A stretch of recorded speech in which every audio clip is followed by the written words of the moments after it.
What a fantastic game between Cork and Waterford. It really blows open the Munster Senior Hurling Championship. Waterford 119, Cork 222. Just to look at what that does to the table in Munster, I suppose Limerick are obviously top after with 7 points after drawing with Clare. Clare second, they're through to the final as well. Cork, they're on 2 points. Waterford on 2 points. Tipperary still rooted to the bottom with 0, but potentially they could still get into the mix depending on how the results work out on the last day. They obviously need other teams to do them favours for the permutations to work out. But I suppose because Cork had been beaten from pillar to post by everybody coming into, I suppose, the last couple of games, this really was quite a performance. Waterford, for everyone's money, they were the number 2 team in the country. When we were doing power rankings so far this year, we're pretty much always talking about Waterford being number 2 behind Limerick. And, there's the talk that any team that beats Waterford this year will be the All-Ireland champions. But now they're hanging by a thread themselves.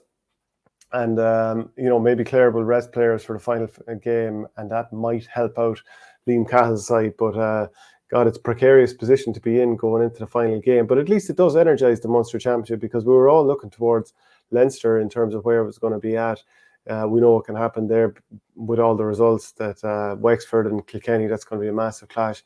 Dublin get battered by Kilkenny, and now they need to go to Galway and see if they can pull something out of the bag to keep their fate in their own hands only. For Cork, I thought Alan Connolly, again, second game in a row where he's found the net. Always looked like a really good underage player. 2 goals here after getting one against Clare, also really good. Seamus Harnedy was brilliant, like his ball winning ability. Earlier this year, I started to wonder, are we going to see this anymore? Because, he's been one of the main guys you could count on for Cork over the years. This game showed him back at his best. He scored 5 points, deservedly man of the match, no question about that. Conor Lehane scored 5 also. 2 of those were from frees. Patrick Horgan scored 4, but very interesting to see that he was taken off midway through the second half. See the full video only at patreon.com/OurGame.